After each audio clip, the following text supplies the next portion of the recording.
Why do you have to look forward for something Because that I have doesn't happen experience. I'm yet? talking from That is experience. bad faith thinking. No, I'm talking from experience. Yes, but you cannot presume bad faith. Always presume good faith. Ay, hindi, Frank, kasi you're talking technical. This is no longer political, eh. Mm-mm. Earlier, I told you about two Filipino experts.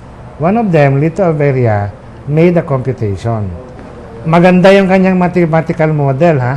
Sinabi niya, if all of the 1,000 voters will show up and they will do what they have to do, it will take 32 hours for all of them to vote. 1,000 lang yan. That is not speculation, Frank. That is mathematical computation.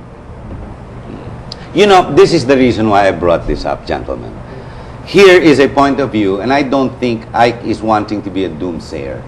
I know him on a personal basis. He does a show. He's talked about it on multiple levels with multiple resource people. And I've heard your guests in your show, even when you were doing the morning business show. Yes. Frank, on the other hand, has also been promoting the automation as well as going forward, because after all, it's nation building.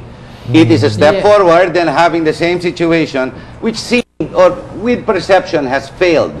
Of course, you had the Hello Garci concept. Then you had the Fernando Po Jr. coming in and whatnot. Okay, now it's a step forward, a step in the right direction, a step towards trying to address the Constitution as is, meaning automation. So, in 11 months, 10 months, even after the hurdles, even the hurdles in Congress, they were able to pass it, went to the Senate, a budget was created, close to 11 billion, they bidded it out, we got smart TIM, regardless of the politics that came into it.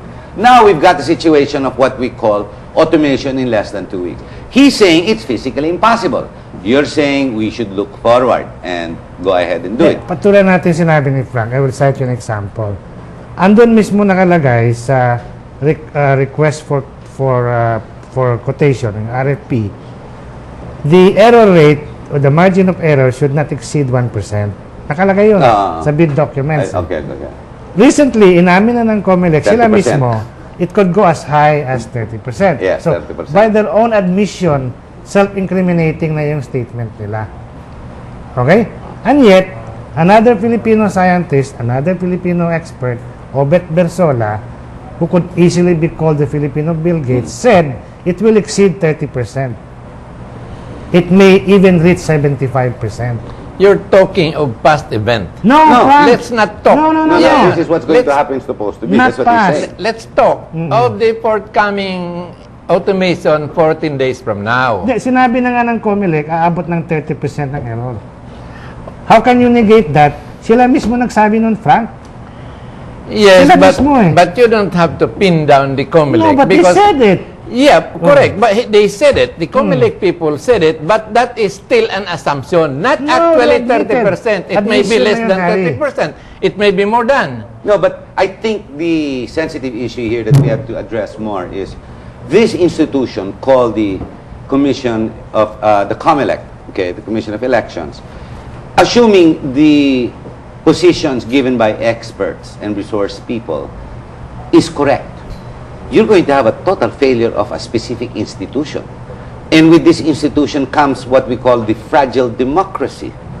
The representation of the people to create what they call a majority, to generate what they call a mandate for specific leaders. You know, I'm only prepared. No, I realize that, but Yeah. I'm just trying to reach a point. Ganun na nga. I like your position because at least you bring it out in the open and the viewers will hear about the two different sides. We all want everything to work. Assuming the institution fails, can the country afford to have that specific institution fail to begin with? Can we afford to have that fail? That will never fail. That is only an assumption by people who would always have some doubts on our institutional system. The COMELEC is a constitutional commission. Independent. It may have, yes.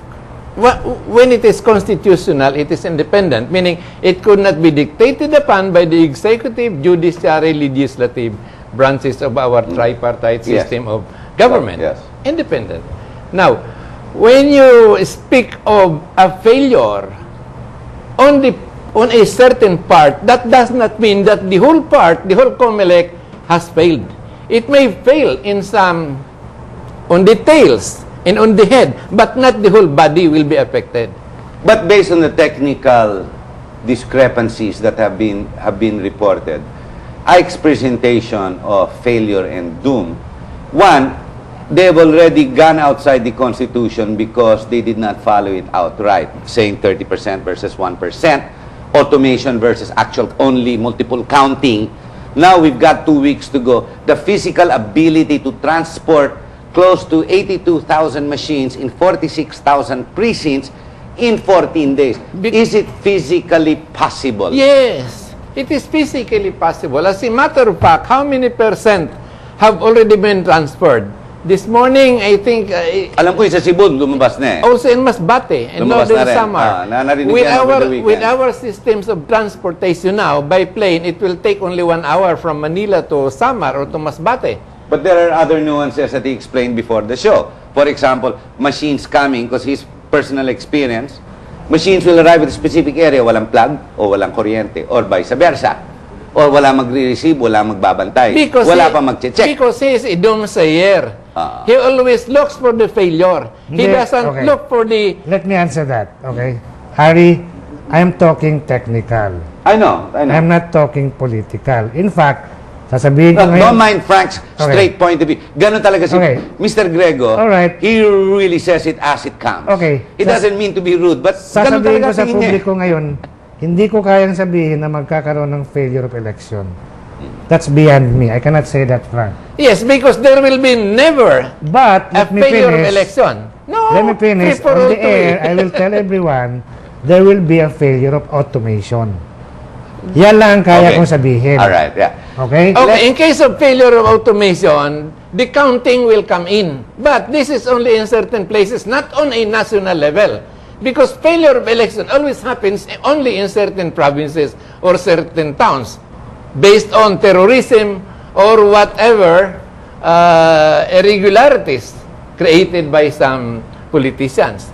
So let's not talk of failure of election, but failure of election in certain, that should always be qualified, in certain areas, but not the whole country. I think experts in logistics, experts in technical, in the technical Physical operating, distribution. the physical distribution, the logistics, and the technical operating and control of the machine itself, be it for the software and or what you call the password and whatever.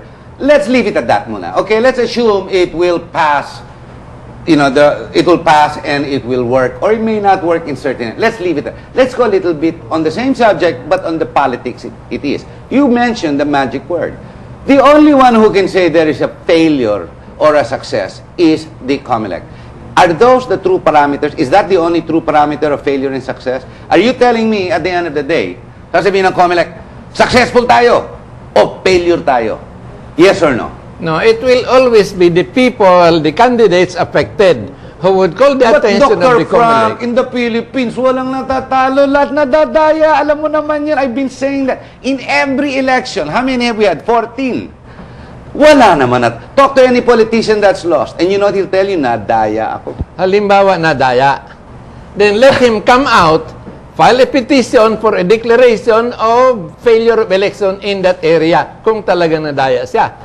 Pero kung nanalo siya, But has not that very institution called the COMELEC failed when they get to sit down the guy who really won? In this case, for example, Among Ed, Padaka, Mendoza of Bulacan, who else, di ba?